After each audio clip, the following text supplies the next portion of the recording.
Hello, St. Paul's people and friends. I was driving home from a funeral last Friday, and I was feeling a great weight of emotion as I drove about 30 minutes from the cemetery back to my house.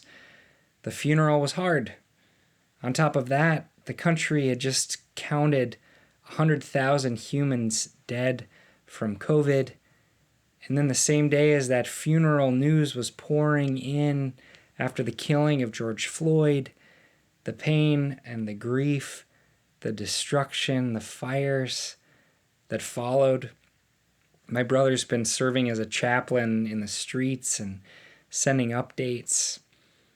I was weighed down by it all. So much going wrong, so much disruption, so much uncertainty, so much pain, so much division. I was on the verge of tears just sitting in the car alone. Maybe you've had your moment this past week, these past months.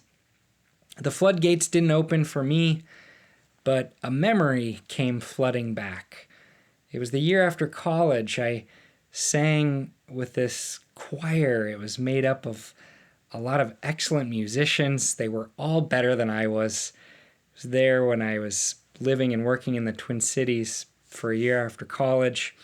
I think I only got into the choir because I drove there with one of my best friends from college who now sings professionally. And maybe they just would have felt bad if they sent me home having not gotten into the choir, and him for sure having gotten in. It was a great year singing with them, but I vividly remember and can hear the choir singing a setting of Psalm 130. Out of the deep I cry unto thee. The psalm is 8 verses long, and it put much of what I've been feeling and sensing, and perhaps what much of the country is feeling and sensing. Psalm 130 puts it to words, and so I just want to read it for you. Out of the depths I cry to you, O Lord. Lord, hear my voice. Let your ears be attentive to the voice of my supplications. If you, O Lord, should mark iniquities, Lord, who could stand? But there is forgiveness with you, so that you may be revered. I wait for the Lord. My soul waits, and in his word I hope. My soul waits for the Lord more than those who watch for the morning, more than those who watch for the morning. O Israel, hope in the Lord, for with the Lord there is steadfast love, and with him is great power to redeem. It is he who will redeem Israel from all its sin.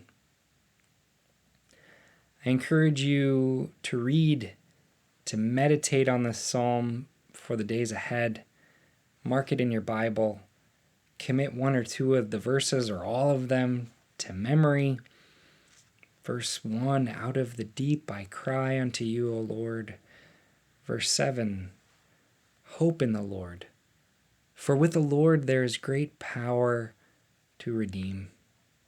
Psalm 130. It may be just what you need on a hard drive home.